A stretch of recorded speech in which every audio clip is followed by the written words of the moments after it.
Blessings and peace, everyone. As you know, on this channel, we talk about narcissistic gain stalkers. And we know that, just by dealing with certain people, and just living life, that some people come into your life as a blessing and some people come into your life as a lesson. The narcissistic gain stalker, the latter half of that statement applies to them. And so recently I've created a few videos, and I think I'm going to make this a series about paying attention to the signs, also known as the red flags, that you may be dealing with a narcissistic gang stalker or a flying monkey, or you could be dealing with both. And so, what is it that you need to look for when you're dealing with these types of people? You see, a lot of times we get caught up in the whirlwind of a new relationship and we haven't really vetted a person properly. You see, narcissistic gang stalkers, they love to move you quickly. They love to progress the relationship as fast as possible. And you get caught up in the whirlwind because they're telling you everything that you want to hear. They're making you promises of, that everything is going to be like a bed of roses. Everything is going to be great. And so they try to really move fast through the vetting process. You see, normal relationships, they progress slowly. People take their time to get to know one another. But with narcissistic gang stalkers, they want to become your friend, your BFF, your lover, your significant other, your spouse. They want to move you really quick into this relationship. And anybody knows that whenever you're moving too fast, whether you're on the job or at home and you're trying to multitask, sometimes you're going to miss some things if you're moving too fast. And that same thing, it applies to a relationship.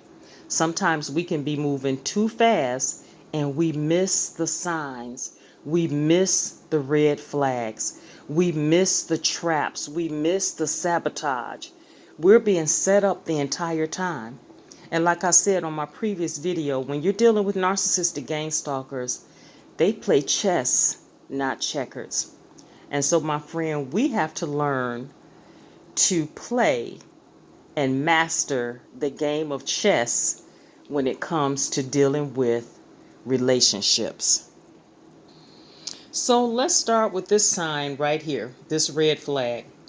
If you have to consistently remind someone that they're disrespecting and disregarding your boundaries, you find yourself repeating the same thing over and over again, making the same requests. And it's like, didn't I just tell you? Sometimes you feel like you're talking to a child and you're not. You're talking to a full-grown adult. But you have to keep reminding them that these are your boundaries. Or please don't say that to me. I feel that that's disrespectful. And they keep doing it over and over again. And what ends up happening is that you end up wasting your precious time, your precious energy, and your precious breath repeating the same thing over and over again to the same person. And they keep crossing your boundaries and they keep disrespecting you over and over again. My grandmother had a saying that if I tell you something one time, let one time do as good as me telling you 1,000 times. And so what she was saying is that I shouldn't have to tell you the same thing 1,000 times for it to get into your head and for you to realize, what I'm telling you. Let one time do as good as 1,000. And so what this person is really showing you, this narcissistic gang stalker or this flying monkey, they're showing you that they're not listening to you. They have no respect for you. They don't care about your boundaries. They don't place any value on your requests. They don't place any value on the relationship. And get this, boundaries are for you. Rules are for you. not the narcissistic gang stalkers. Rules and boundaries don't apply to them. Another sign that I have noticed is that narcissistic gang stalkers are always in the center of some sort of drama. And it's not that someone else is causing them the drama. The narcissistic gang stalkers are creating the drama. They're always in the center of it. Believe me, when there's a lot of drama going on, all you have to do is sit down and connect the dots. And you'll see who's the person at the center of it. Who's the person starting all this mess all the time.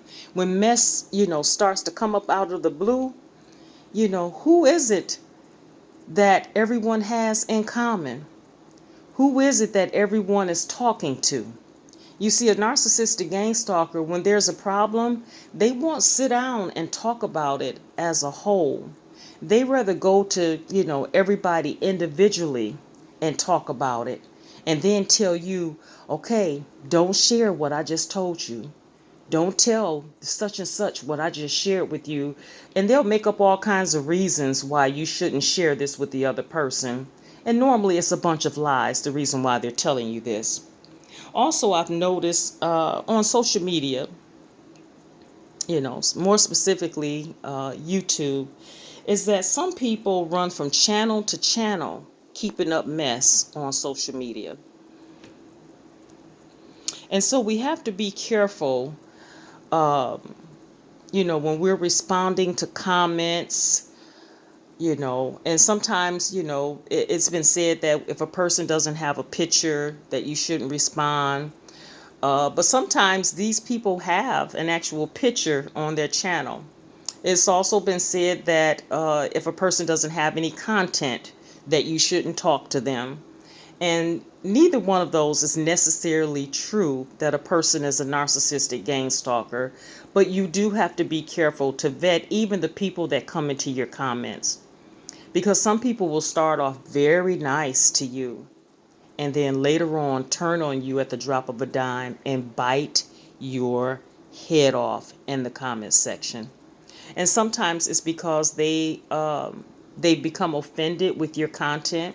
And a lot of times when people become offended with your content, sometimes it's because you're speaking, well, most of the time, it's because you're speaking truth. And the truth hits different than a lie. The truth hurts. And so some people become offended with that.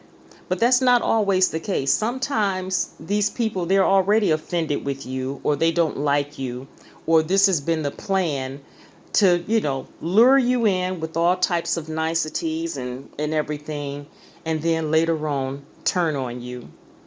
And then they will go from channel to channel accusing you of lies, when they're the ones who came to your channel and started mess with you. So you have to be very careful with that. You have to be like Tony Gaskins. He often says blocked. So you have to get blockitis when it comes to dealing with people in your comments section. If they're disrespectful, rude, or if they're saying something outlandish, blocked. That's what you have to do. So I pray that something that I've said today on this video, I pray that it has encouraged your heart. And if it has, go out and encourage someone